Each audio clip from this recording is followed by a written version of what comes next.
ఇది కూడా చరిత్రలో మనం గుర్తు చేసుకోవాల్సిన సందర్భం అధ్యక్ష. ఈనాడు కాంగ్రెస్ పార్టీ అధ్యక్షుడు కూడా మల్లికార్జున్ ఖర్గే గారు ఒక దళితుడే ఈరోజు కాంగ్రెస్ పార్టీ అధ్యక్షుడిగా కొనసాగుతున్నాడు అధ్యక్ష.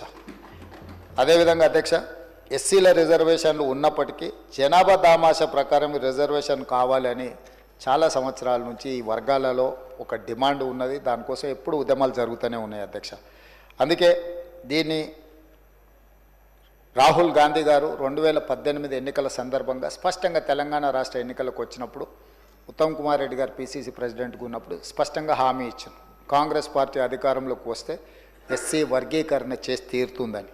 ఇదే కాకుండా అధ్యక్ష 2023 ఆగస్టు 26న చేవెళ్లలో తమరు కూడా ఆ రోజు సభలో సజీవ సాక్షి, మల్లికార్జున్ ఖర్గే గారే ఎస్సీ ఎస్టీ డిక్లరేషన్లో స్పష్టంగా ఎస్సీ ఉపకులాల వర్గీకరణను చేపడతామని చెప్పి వారు చెప్పినారు. వారందరి నిర్ణయాలు, వారందరి ఆలోచన మేరకు, సుప్రీంకోర్టు తీర్పు మేరకు ఈరోజు మనం ఈ నిర్ణయం తీసుకోవడం జరిగింది అధ్యక్ష. దీనికి సంబంధించి ఒక చరిత్ర ఉన్నది. 1996లో జస్టిస్ రామచంద్రరాజు కమిషన్ నియమించడం, వారు 97లో నివేదిక ఆధారంగా వర్గీకరణ చేస్తూ జీవో 68 ఏబిసిడి కేటగరైజేషన్ కింద, జీవో 69 రోస్టర్ విధానాన్ని అమలు చేస్తే ఆనాడు జీవోలు ఇచ్చారు.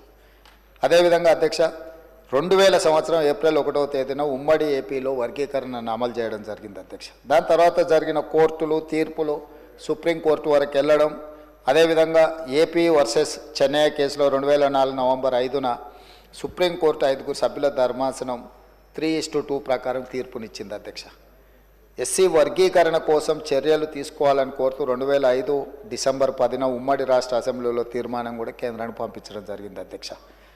ఈ ఉషా మేరా కమిషన్ నియామకాలు వీటన్నిటి నేపథ్యంలో పంజాబ్ కేసు సుప్రీంకోర్టుకు పోవడం, పంజాబ్ వర్సెస్ అక్కడ ఉండే వాళ్ళ మధ్యలో జరిగిన కేసును, ఇది చాలా సుదీర్ఘకాలం సుప్రీంకోర్టులో కేసు జరిగింది. అప్పుడు అన్ని రాష్ట్రాలకు సంబంధించిన ప్రతినిధులకు కూడా సుప్రీంకోర్టు నోటీసులు ఇచ్చింది అధ్యక్ష.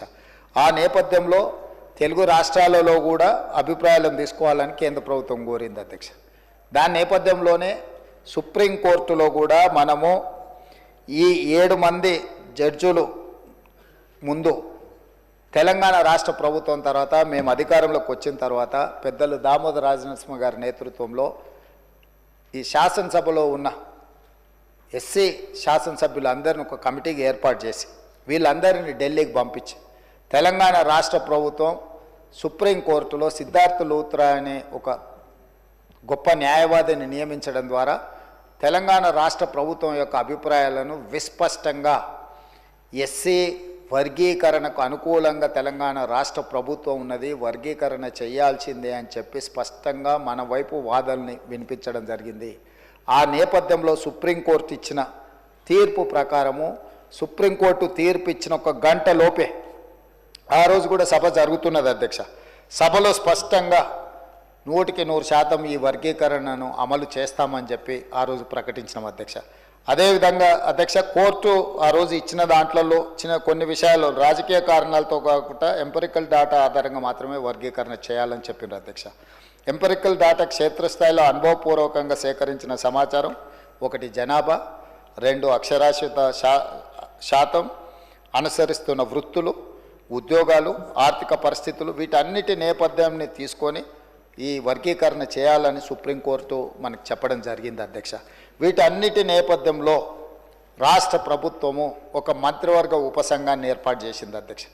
దానికి బాధ్యత ఉత్తమ్ కుమార్ రెడ్డి గారిని మంత్రివర్గ ఉపసంఘానికి చైర్మన్గా నియమిస్తూ సభ్యులుగా శ్రీధర్ బాబు గారిని, అదేవిధంగా దామోదర్ రాజనరసింహ గారిని, పొన్నం ప్రభాకర్ గారిని, సీతక్క గారిని, డాక్టర్ మల్లు రవి పార్లమెంట్ సభ్యుడిని మనం ఈ క్యాబినెట్ సబ్ కమిటీలో సభ్యులు చేసి వాళ్ళ చేత మొత్తం 6 సార్లు వాళ్ళు సమావేశమై వాళ్ళు ఇచ్చిన సూచనలు అన్నిటిని కూడా పరిగణలోకి తీసుకొని వారి సూచన మేరకు 1 మ్యాన్ కమిషన్ అపాయింట్ చేసినాం అధ్యక్ష.